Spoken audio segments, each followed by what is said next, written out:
नाजरीन आदाब, सियासी तकदीर यूट्यूब चैनल में आपका खैर मकदम है। अगर आपने हमारे चैनल को सब्सक्राइब नहीं किया तो आज ही कर लीजिए ताकि आप खबरों से बाखबर रहें। जैसा कि आप जानते हैं कि बेबाक और निडर सहाफ़ी अनवर हुसैन जाफरी का अचानक हार्ट अटैक होने से इंतकाल हो गया। इन्ना लिल्लाहि व इन्ना इलैहि राजिऊन।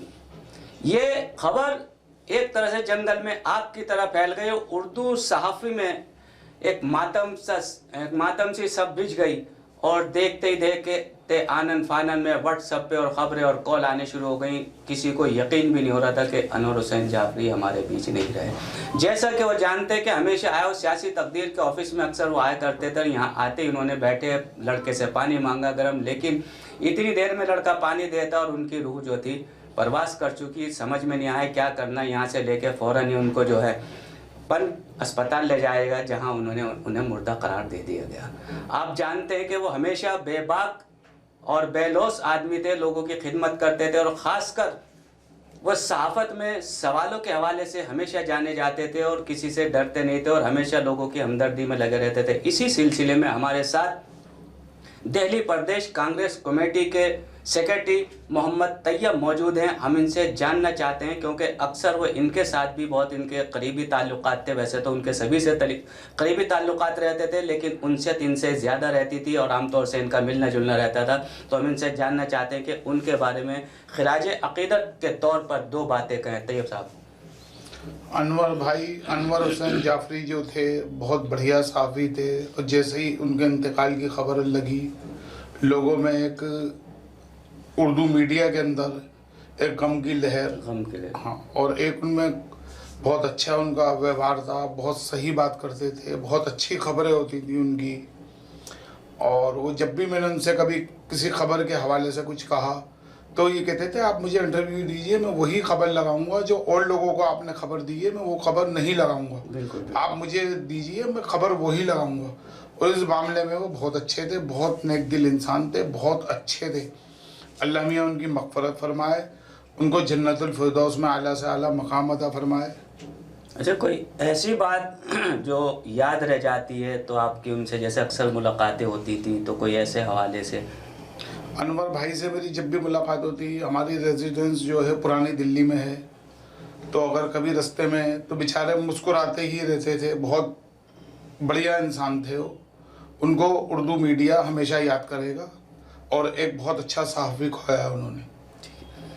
जाहिर है उर्दू मीडिया में जो खला पैदा हुआ अनवर हुसैन के जाने से, वो तो पूरा नहीं किया जा सकता। लेकिन हमारे साथ एक साहब और जुड़े हुए हैं, मैं उनसे जानना चाहता हूं कि दो बातें वो भी कहें। जैसा कि आप जानते हैं कि पुरानी दिल्ली की गलियों में जो अक्सर वो पैदल घूमा करते थे और उनके कंधे पे वो डालने हुए और मिलते हुए सबसे मिलते हुए जाते थे। अक्सर हम लोग मिला करते थे, वो फ़ोन किया करते थे आप कहाँ हो, तो मैं कहता बल्ली मार रहे थे तो बल्ली मार, या चूड़ी वाला में हम एक साथ आते थे। फिर वहाँ पे नासिर चाय वाला है, उसकी दुकान पे भी बैठते थे। वहाँ से उठते फिर तुर्कमान गेट आते थे, फिर वहाँ पे नवाब साहब के पास बैठ, फिर उसके बाद हज मंजिल बैठ के रोज़ का मामूल था। और उसके बाद वो अपने ऑफिस चले जाते थे, हम अपने ऑफिस चले आते थे। लेकिन लॉकडाउन की वजह से वो ज़्यादातर उनका वक्त हमारे ही सियासी तकदीर के ऑफिस में गुजरता था और यहीं बैठते यहीं से खबरें बनाया करते थे।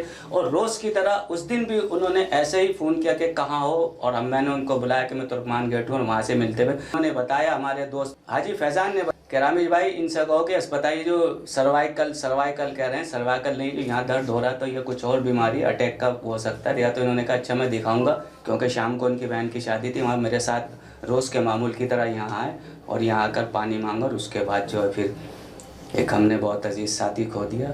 इस सिलसिले में यहाँ पे जो बच्चे ऑफिस के और भी लोग मौजूद थे, बैठ के लोगों को बताना। हमारे साथ मुदस्सिर मौजूद हैं, हम इनसे जानना चाहते हैं कि मुदस्सिर तुम्हारे साथ जैसे वो शुरू से है और जो बताते थे। एक बात मैं और यहाँ बताता चलूँ कि वो रिपोर्टर थे और लोगों की मदद हर तरह के से करते थे कि आप ऐसे करो, पढ़ो, ये करो। लेकिन जब मैं फ़ोटो खींचता था तो मुझे भी बताया करते थे कि ये ऐसे ले लो, इधर से एंगल ऐसे ले लो। मतलब हर चीज़ में जीनियस आदमी था। और वाकई में जिसने भी सुना उसको यकीन ही नहीं हुआ जब मैंने अपने एडिटर साहब को फ़ोन पर इत्तला दी कि सर अनवर हुसैन जाफरी नो मोर, तो उन्हें एक शौक सा लगा।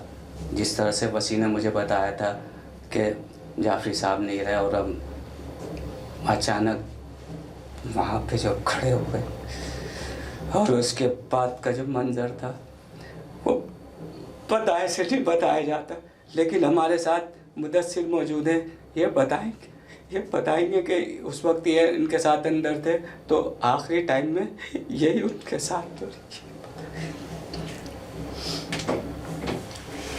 जब अनवर भाई ऑफिस आए तो मैं बैठा हुआ था और रामेश भाई मेरे पास आए। उन्होंने कहा कि हम दिल्ली माइनॉरिटी कमीशन की वीडियोस लेके आए हैं, जो बच्चे वहाँ पर इंटर्नशिप के लिए आए हैं उनका इंटरव्यू है, पहले चेयरमैन साहब का लेना फिर उनका लेना। अनवर भाई आए और उन्होंने आरिश से कहा बेटा पानी ले आओ, गर्म पानी लेके आना। तो हम रामेश भाई बात कर रहे थे इसी बारे में कि वीडियो कैसे बनानी। जब मैंने पीछे देखा थोड़ी देर बाद हमने रामेश भाई से कहा रामेश भाई अनवर भाई को क्या हो गया। रामेश भाई ने कहा कि उनको सर्वाइकल होता रहता है। उन्होंने कहा कि सर्वाइकल हो रहा है, वो सांस ले रहे हैं। हमने सोचा भाई हो सकता है ऐसे करते हो पहले भी, तो फिर हम लोग भी काम की बात करने लगे। फिर मैंने थोड़ी देर बाद देखा तो वो झटके लेने लगे और अचानक गले से आवाज़ की आने लगी। फिर थोड़ी देर बाद जो उन्होंने चना खाया हुआ था वो बाहर आ गया और वो ढीले हो गए। फिर हमने रामेश भाई से कहा लग रहा है ये बेहोश हो गए, इनको नीचे उतार के लेटाते हैं। हम और आरिश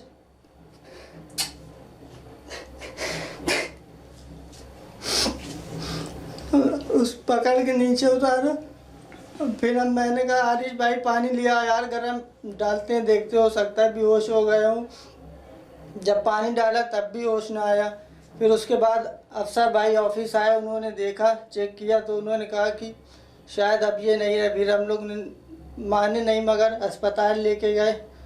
जब वहाँ पर चेक किया को फ़ोन किया उनने, फिर वसी को फ़ोन किया, उस्मान सुभान आए गए लेके हम गए उनके नीचे ले ही जा रहे थे तो वसी भाई आ गए और ईटीवी भारत में जो राहिम भाई वो भी आ गए। तो साथ में हम लोग जीबी पंत गए।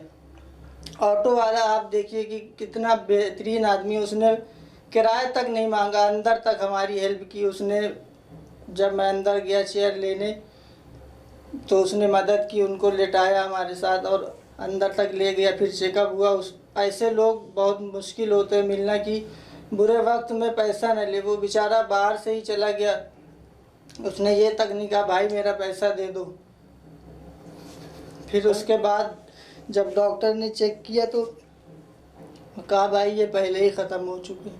ECG की और उसके बाद जो है वसी के हाथ में उन्होंने एक पर्चा थमा दिया कि इनको घर ले जाओ। और उसके बाद जो है फिर हम उनको एम्बुलेंस के ज़रिए, वसी ने ही किया, हम तो बैठ गए थे एक तरफ, वसी ने उसने हिम्मत दिखाई, उसने फटाफट कहना तुम बैठ जाओ मैं सब बात कर लूँगा। और एम्बुलेंस ली बाहर। फिर अंजुम को फ़ोन किया, अंजुम ने कहा मैं रास्ते में कोई बात नहीं तुम घर ले के चलो।